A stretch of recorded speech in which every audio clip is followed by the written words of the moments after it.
சென்னை கிழக்கு தாம்பரத்தில் ஆனந்தபுரத்தில் அமைந்திருக்கும் ஸ்ரீ ஆனந்த பாலமுருகன் ஆலயம் பகுதியில் சிறப்புமிக்க ஆலயமாக திகழப்படுகிறது.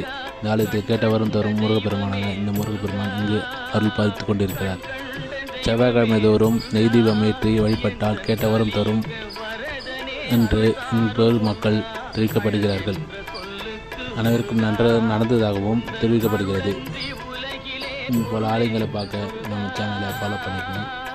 கரெக்டாக ஆனந்தபுரத்தில் லொக்கேஷன் பாலமுருகன் என்று போட்டாலே இந்த ஆலயத்துக்கு நீங்கள் வந்துடலாம். பங்குனி உத்திர திருவிழா 30/3/2026 முதல் 1/4/2026 அன்று திருவிழா விமர்சையாக நடைபெற்று கொண்டிருக்கிறது. முருகப்பெருமான் நின்ற கோலத்தில் மயில் வாகனத்தின் பக்தர்களுக்கு அருள் பாதித்து கொண்டிருக்கிறார். சிறிய ஆலயமாக இருந்தாலும் இந்த பக்தர்களுக்கு இங்கு அருள் பாதித்து கொண்டிருக்கும் முருகப்பெருமான் கேட்டவரும் தோறும் பாலமுருகனாக திகழப்படுகிறார்.